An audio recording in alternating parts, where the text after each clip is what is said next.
আসসালামু আলাইকুম। আমার নতুন আরেকটি ভিডিওতে আপনাদেরকে স্বাগতম। আজকের ভিডিওতে আমি কথা বলবো ইয়াসা নিয়ে। ইয়াসাতে কি কি লাইসেন্স নেওয়া যায়, কি কি ক্যাটাগরি আছে, কি কি আছে আসলে ইয়াসা পার্ট 66 এয়ারক্রাফট মেইনটেনেন্স ইঞ্জিনিয়ারিং নিয়ে আজকে কথা বলবো। তো যারা আমার চ্যানেলটিতে নতুন তারা অবশ্যই চ্যানেলটি সাবস্ক্রাইব করে রাখেন, কারণ আমি এই চ্যানেলটিতে নেক্সট কয়েকটি ভিডিওতে ইয়াসার এই পার্ট 66 নিয়ে আলোচনা করব। সেখানে কোর্স কারিকুলাম, কী কী পড়াশোনা হয়, কী কী লাইসেন্স নিতে হয়, আশা বিষয়ে সব কিছু নিয়ে ডিটেলস আলোচনা করব।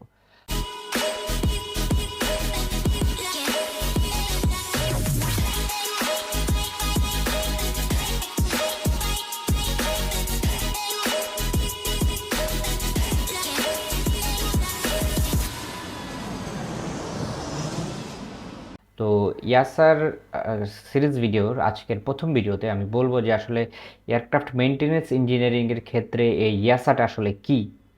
তো ইয়াসা বলতে যেটা বোঝাচ্ছে সেটা হচ্ছে ইউরোপিয়ান এভিয়েশন সেফটি এজেন্সি। মানে সারা যে ইউরোপিয়ান ইউনিয়নে আছে সেখানের যেই এভিয়েশনগুলো বা এভিয়েশন পুরো যে সেক্টরটা আছে সেটা সেফটি প্রদান করাটাই ইয়াসার মেইন কাজ। তাছাড়া ইয়াসা সার্টিফাই করা হচ্ছে এয়ারক্রাফট, তারপর হচ্ছে বিভিন্ন সেফটি রুলসগুলো তৈরি করে এবং বিভিন্ন ধরনের স্ট্যান্ডার্ড আসলে তারা তৈরি করে।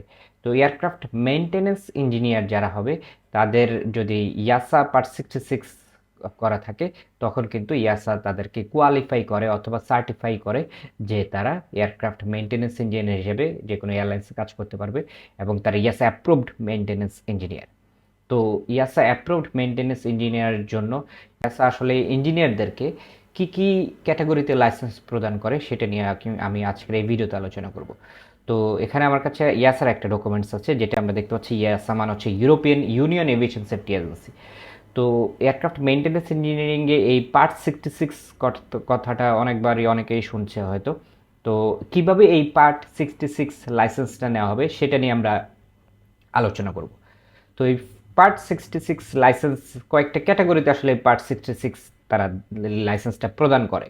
এই লাইসেন্সটা প্রদান করার আগে আপনাকে একটা 145 অ্যাপ্রুভ কোনো অর্গানাইজেশনে আপনাকে হচ্ছে এই নিচের যে ক্যাটাগরিগুলো আমি একটু বলবো এই ক্যাটাগরিতে আসলে লাইসেন্স প্রদান করা হবে। তো এখানে লাইসেন্স ক্যাটাগরির ভিতরে প্রথমটা হচ্ছে এ ক্যাটাগরি। এই ক্যাটাগরিটা বেসিক্যালি হচ্ছে মাইনর লেভেলের কোনো কাজ যদি করে বা মেনটেন্যান্স যদি হয়, যেমন এখানে বলা আছে minor schedule line maintenance and simple defect rectifications. যদি ছোট আকারের কোনো মেনটেন্যান্স করা লাগে এয়ারক্রাফটকে বা ছোট আকারের কোনো ধরনের প্রবলেম সলভ করার প্রয়োজন হয় তখন ইয়াসা এই এ ক্যাটাগরির লাইসেন্স প্রদান করে। এই ক্যাটাগরির ভিতরে A1 হচ্ছে অ্যারোপ্লেন টারবাইন ইঞ্জিন সম্বলিত বিমান, যেগুলো A2টা দিবে হচ্ছে পিস্টন ইঞ্জিন সম্বলিত যেসব বিমান, যেমন সেসনা 172 বা পাইপার, এগুলো কিন্তু পিস্টন ইঞ্জিন সম্বলিত এয়ারপ্লেন। ওগুলোর ক্যাটাগরির লাইসেন্সটা কিন্তু A2। A3 হচ্ছে হেলিকপ্টারের টারবাইন আর A4 হচ্ছে হেলিকপ্টারের পিস্টন। তো এটা মেনটেনেন্স এই লাইসেন্স যার থাকবে এই ক্যাটাগরির সেটাতে আপনি এয়ারক্রাফটের structure, power plant, mechanical, electrical system, avionics, তারপর হচ্ছে যেসব টেস্ট করা লাগে টুকটাক এইসব test and no trouble shooting. আচ্ছা, কোন ট্রাবল শুটিং করা যাবে না, মানে টুকটাক রিপেয়ার, মেনটেনেন্স, স্ট্রাকচার, পাওয়ার প্ল্যান্টের টুকটাক কাজ করা যাবে এই ক্যাটাগরির লাইসেন্স দিয়ে।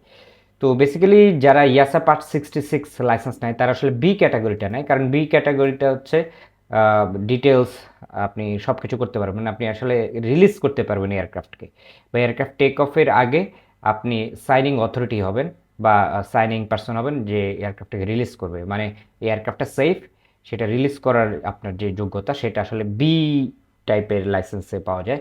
এটাকে আসলে B1 লাইসেন্স বলে। তো B1টা কয়েকটা ক্যাটাগরিতে এখানে ডিভাইডেড করা আছে। B1.1টা হচ্ছে টারবাইন এরোপ্লেন, মানে টারবাইন এরোপ্লেন সম্বলিত যেসব এয়ারপ্লেন। B1.2টা হচ্ছে পিস্টন ইঞ্জিন এয়ারপ্লেন। B1.3 হচ্ছে হেলিকপ্টারের টারবাইন। আর B1.4 হচ্ছে পিস্টন ইঞ্জিনের হেলিকপ্টার। তার মানে এখানে এরোপ্লেন আর হেলিকপ্টারের দুই ক্যাটাগরি আছে। এরোপ্লেনের আবার ভিতরে টারবাইন আছে, পিস্টন আছে, হেলিকপ্টারের ভিতরে আবার টারবাইন ইঞ্জিন সম্বলিত, পিস্টন ইঞ্জিন সম্বলিত। তো B1টা বেসিক্যালি যারা এয়ারক্রাফট মেইনটেনেন্স ইঞ্জিনিয়ার হতে চায় B1টা কিন্তু তারা লাইসেন্সটা নিবে।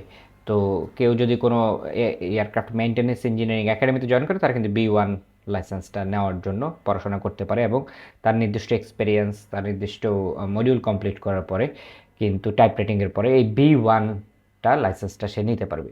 B1টা আসলে লাইন মেনটেন্যান্সের, এখানে লাইন মেনটেন্যান্স বলতে বোঝাচ্ছে যে এয়ারক্রাফটকে টেক অফের পূর্বে যে ডেইলি চেকিংগুলো আছে, ছোট আকারের রেকটিফিকেশন বা ট্রাবল শুটিং অথবা কোনো পার্টস চেঞ্জ করার প্রয়োজন হতে পারে। এটা হতে পারে আউটসাইড অফ হ্যাঙ্গার, খোলা আকাশের নিচেই বেশিরভাগ হয়ে থাকে। মানে রেগুলার রুটিন চেক বা রুটিন মেনটেনেন্স করা, মানে জেনারেল যে মেনটেনেন্সগুলো ডেইলি বেসিসে করা হয় সেগুলোকে আসলে লাইন মেনটেনেন্স বলা হয়। তো বিশেষ করে এই মেনটেনেন্সগুলো করার পরে এয়ারক্রাফটটাকে আসলে রেডি করা হয়, এবং রেডি করার পরে কিন্তু এয়ারক্রাফট আসলে টেক অফ করে।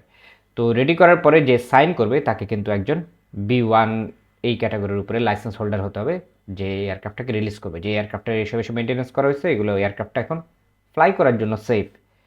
তো এই হচ্ছে লাইন মেনটেনেন্স। তার মানে B1 এর লাইসেন্সগুলো দিয়ে হচ্ছে আপনি লাইন মেনটেনেন্স করতে পারবেন।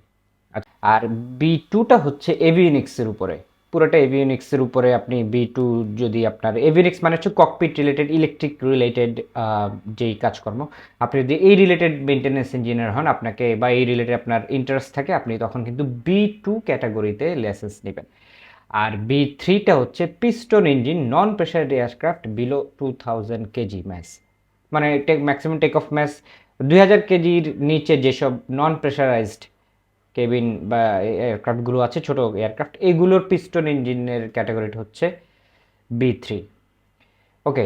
আর সি ক্যাটাগরি আছে একটা, সি ক্যাটাগরি হচ্ছে for engineers to sign certificate to release service following base maintenance on aircraft.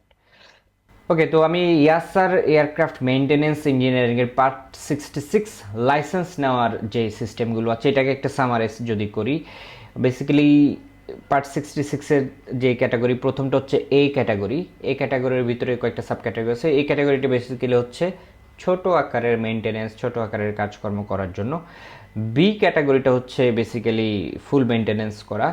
B ক্যাটাগরির ভিতরে B1 আছে, B1-এর ভিতরে B1.1, 1.2, 1.3, 1.4 এগুলো হচ্ছে turbine engine, piston engine, turbine helicopter, piston helicopter, এই টাইপের মেনটেনেন্সের জন্য। আর B2টা হচ্ছে এভিওনিক্স। এভিওনিক্স বলতে বোঝাচ্ছি ইলেকট্রিক্যাল মেনটেনেন্স, যারা হচ্ছে ইলেকট্রিক্যাল মানে ককপিটের যে জিনিসপত্রগুলো আছে বা এয়ারক্রাফটের যে ইলেকট্রিক্যাল বিষয়বস্তু আছে সেগুলোর উপরে যারা লাইসেন্স নেবে তারা কিন্তু নেবে B2 লাইসেন্স। এখন একজন বলতে পারে যে আমি এয়ারক্রাফট মেনটেনেন্স ইঞ্জিনিয়ার হব, তো মেনটেনেন্স ইঞ্জিনিয়ারিংয়ে এয়ার ফ্রেম, স্ট্রাকচার, ইঞ্জিন এগুলো হচ্ছে একটা সাইড, যেটা হচ্ছে B1.1, 1.2, 1.3, 1.4 এগুলো হচ্ছে সেই পার্ট। আর কেউ যদি বলে আমি হচ্ছে ইলেকট্রিক নিয়ে মেনটেন্যান্স ইঞ্জিনিয়ারিংয়ের লাইসেন্স নেবে, ইলেকট্রিক্যাল বিষয়ের উপরে বা ককপিট টকপিট এসবের উপরে, তখন কিন্তু সে B2 লাইসেন্স নেবে, যেটাকে বলা হচ্ছে এভিওনিক্স। তো এভিওনিক্সটা হচ্ছে ইলেকট্রিক্যাল, এয়ারক্রাফটের ইলেকট্রিক্যাল সিস্টেম নিয়ে হচ্ছে এভিওনিক্স। তো এই ইলেকট্রিক্যাল সিস্টেমের উপরে যদি কেউ লাইসেন্স নেয় সে কিন্তু নেবে B2 লাইসেন্স।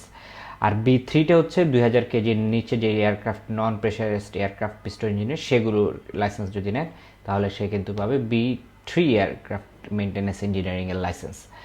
আচ্ছা, এবার ক্যাটাগরি সিতে চলে আসি। ক্যাটাগরি সিতে হচ্ছে একটা নির্দিষ্ট টাইম এক্সপিরিয়েন্স নেওয়ার পরে ইঞ্জিনিয়াররা যদি কোনো একটা বেজ মেনটেনেন্সের এয়ারক্রাফটকে সাইনিং করতে চায়, রিলিজ করতে চায়, তখন তাকে কিন্তু সি ক্যাটাগরির লাইসেন্স লাগবে।